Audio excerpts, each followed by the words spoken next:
Mamoudou.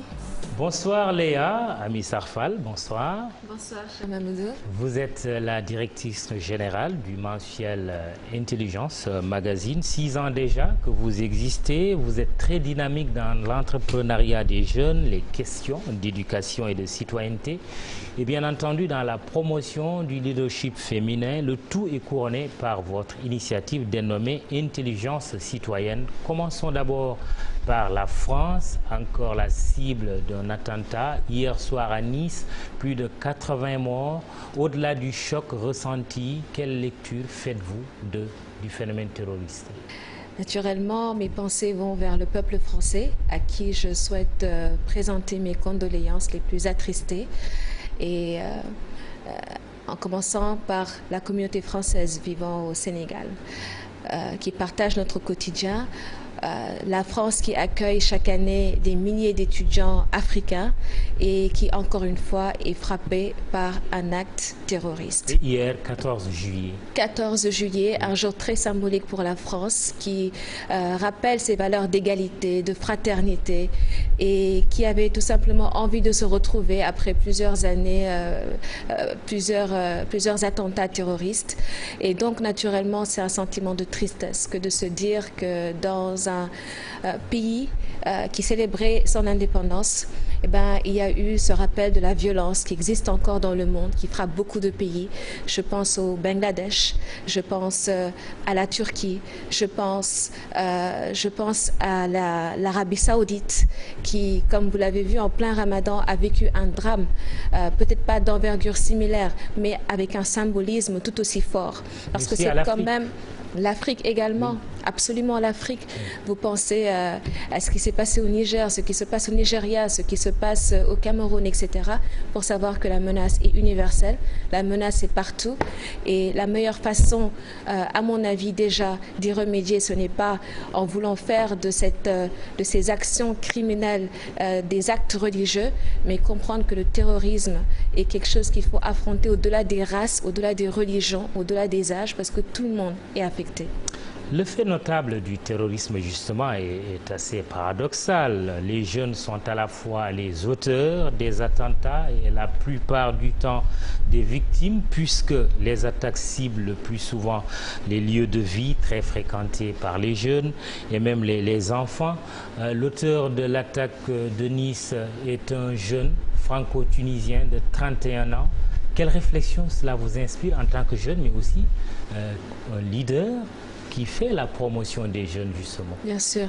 Vous savez, la scène d'hier était tellement effroyable qu'il est difficile de parler dans un sens qui pourrait donner l'impression de victimiser les auteurs de ces attentats. Simplement, je dirais que cette jeunesse est fragile, est fragilisée par un contexte vraiment marqué par un chômage, par ce sentiment d'être parfois exclu de la société, un sentiment d'impuissance où certains jeunes se disent qu'ils ne comptent pas et que les efforts associatifs, politiques, etc.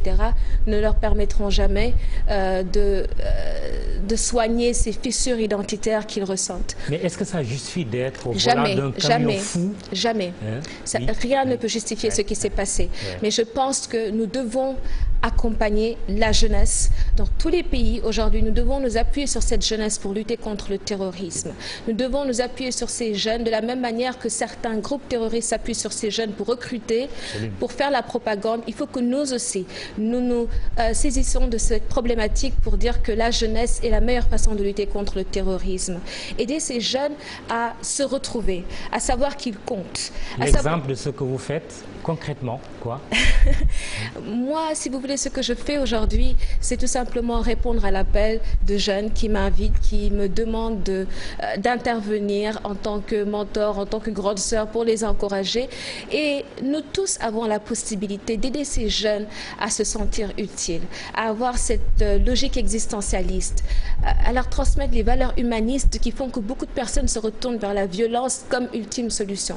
Vous savez, quand un jeune est prêt à se faire exploser, vous conviendrez avec moi que ça veut dire que sa vie ne compte plus. Donc, Donc la vie de quelqu'un d'autre ne peut pas compter.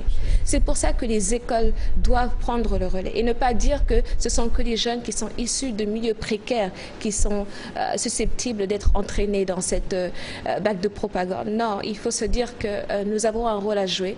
Nous devons armer ces jeunes de compétences pour qu'ils aient l'estime de soi nécessaire qui constituera un bouclier sûr contre ces tentatives de recrutement. Parce que vous avez vu ce qui s'est passé, vous venez de le dire, c'est un jeune qui l'a fait. Et ce sont des jeunes qui revendiquent ça et qui pensent que ce sont des martyrs, alors qu'en réalité, non. Alors, ils commettent des actes criminels. Cela donne chez vous la grande rentrée citoyenne, l'entrepreneuriat des jeunes. Vous avez fait une évaluation. Qu'est-ce que cela donne comme résultat concret? Ce que je vois, c'est que les jeunes aiment se sentir utiles et qu'ils sont conscients aujourd'hui que ce sont des acteurs de développement. Et vous savez, souvent je suis invitée à ces cérémonies de remise des prix, etc. Et je dis souvent que je quitte avec un pincement dans le cœur en me disant, qu'adviendra-t-il demain de ces espoirs? Est-ce que ces espoirs seront déchus? Est-ce qu'ils trouveront un emploi, etc. Il faut que nous reconnaissions que nous sommes dans des pays sous-développés, dans des pays avec des limites. Et par conséquent, il faut apprendre à autonomiser ces jeunes. Et je salue toutes ces initiatives qui visent à promouvoir l'entrepreneuriat. Mais comme je dis, l'entrepreneuriat... Est-ce que vous en êtes satisfaite? La politique, je trouve que c'est bien, ça fait plaisir des pouvoirs publics. Ça fait plaisir de voir les pouvoirs publics, les entreprises privées décider d'aller vers l'éducation, d'aller vers l'entrepreneuriat des jeunes. Mais je dis toujours qu'il ne faut pas qu'on attende que les jeunes soient au niveau universitaire pour leur proposer de devenir des entrepreneurs. Il faut qu'il y ait une meilleure orientation, beaucoup plus rapide, que les jeunes comprennent qu'il y a plusieurs possibilités, plusieurs opportunités. Comme ces pays de l'Est, ces pays d'Asie de l'Est, ont réussi à se développer. Ils ont misé sur un capital humain. Ils ont compris qu'il fallait multiplier les écoles polytechniques, qu'il fallait pousser les jeunes vers les sciences, parce que c'est la science qui permet de trouver des solutions au sous-développement. Il y a des moins jeunes, ce sont les enfants dans la rue. Mesures du gouvernement, il y en a eu plusieurs précédemment, de retirer ces jeunes de la rue. Vous êtes vraiment optimiste cette fois-ci que le pouvoir actuel ira jusqu'au bout? Nous avons espoir, et nous devons toujours avoir espoir. Mais je suis surtout optimiste que les deux camps trouveront un terrain d'entente. Quel camp? Le camp de ceux qui s'y opposent et les le maîtres camp coraniques, de ceux par qui exemple, soutiennent. certains maîtres coraniques. Oui. On aimerait, en tout cas, que l'intérêt général soit mis au centre. Encore une fois, que les valeurs humanistes qui fondent un développement durable soient au cœur de toutes ces discussions. Que l'on mette l'enfant au centre des discussions. Que l'on regarde l'avenir de cet enfant. Un enfant qui affronte l'avenir. Est-ce qu'il a envie, est-ce qu'on a envie que ces jeunes dépendent de la bienveillance d'autrui? Donc je pense que le combat du gouvernement, à mon avis, ce n'est pas de dire qu'il faut priver ces jeunes de leur environnement pédagogique, à savoir les daras, dans ces conditions, mais de dire que faites attention parce que y a un trafic d'organes qui est là, il y a une criminalité qui est là, il y a une délinquance qui est là, il y a un trafic de drogue qui est là, et ces jeunes sont susceptibles d'être entraînés inconsciemment dans des dérives qui demain peuvent se retourner contre la société. Ils peuvent même être des bombes. Qui peuvent être de véritables bombes.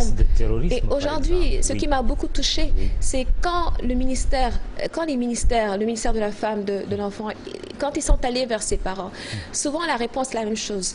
Non seulement ils étaient dans ce désarroi, mais ils ont demandé à ce qu'on les aide pour qu'ils puissent survivre sans que leurs enfants soient dans la rue.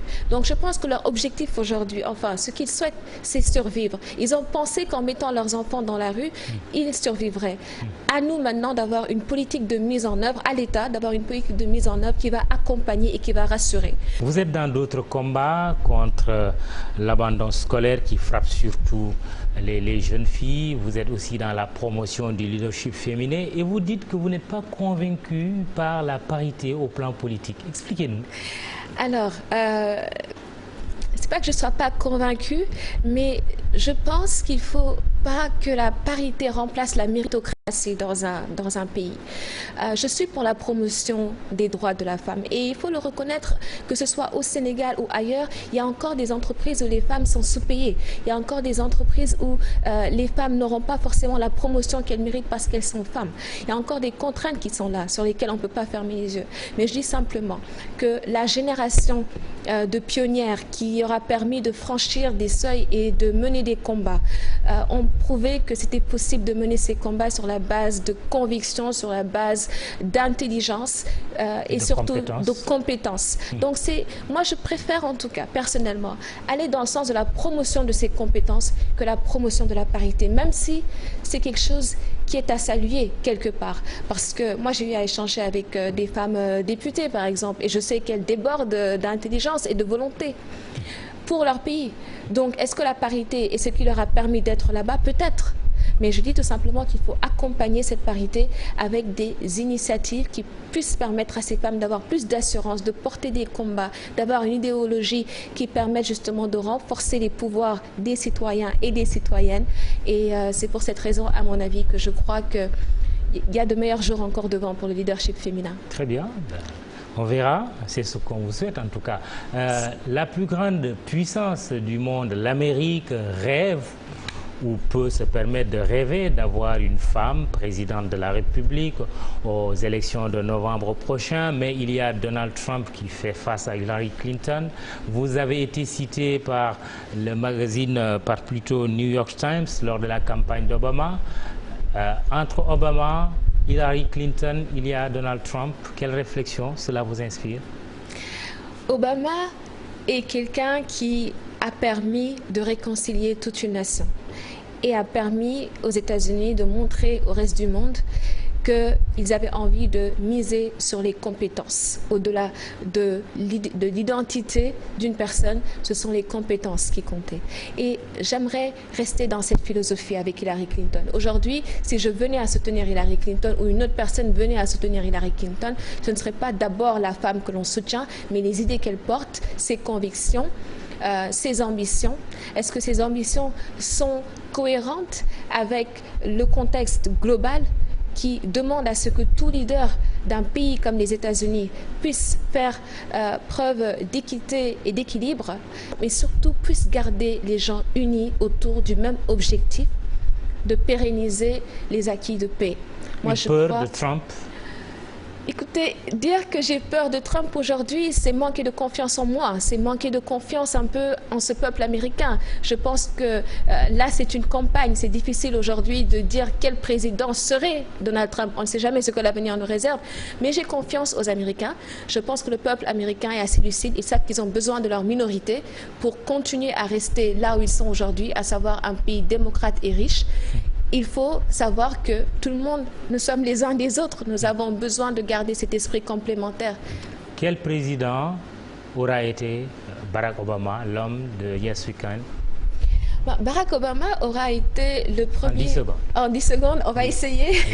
Un président qui a donné espoir à toute une jeunesse américaine en leur disant Yes We Can. Ensemble, ils ont montré que change comes from the bottom up, comme Barack Obama dit, le changement vient du bas. Moi, en tout cas, c'est ce qui est devenu ma philosophie. Quand je vais vers ces écoles, c'est pour dire aux jeunes que ce sont des acteurs de développement. Oui. Et je pense que c'est ça que Barack Obama aura permis. Il y a eu des hauts, il y a eu des bas dans sa présidence, naturellement. Il y a eu beaucoup de difficultés. Mais naturellement, un pays ne se construit pas en 8 ans. Terminons cet entretien par le million de likes que vous avez enregistré récemment sur votre page Facebook. Vous en êtes à combien déjà et qu'est-ce que cela représente pour vous d'être si aimé sur les réseaux sociaux? C'est beaucoup de fierté de savoir que dans mon pays, j'ai le droit de compter et j'ai le droit de pousser d'autres jeunes à sentir qu'eux aussi ils comptent et qu'on doit miser sur eux. C'est beaucoup d'humilité aussi parce qu'il y a des millions de personnes qui font des choses incroyables dans ce pays et qui n'ont peut-être pas la chance d'être connues ou d'être suivies. Ça fait naître une ambition, peut-être politique. Vous y pensez en vous coiffant ou en vous maquillant? Pas du tout. Je n'y pense pas dans la mesure où ce qui m'intéresse aujourd'hui, c'est qu'il y a un engagement que j'ai pris à l'endroit de ce million de personnes. Comme vous dites, guides qui me suivent et j'ai pas envie de décevoir. Donc j'ai envie de concentrer toute mon énergie sur ce combat qui est la promotion de l'éducation, la promotion du leadership féminin et la promotion des valeurs humanistes qui vraiment devraient constituer le fondement, le socle de notre combat pour l'émergence, pour le développement. Merci, Amissar Fall. Merci à vous. Directrice générale du mensuel Intelligence Magazine. C'était notre invité ce soir. Excellent week-end et excellente soirée.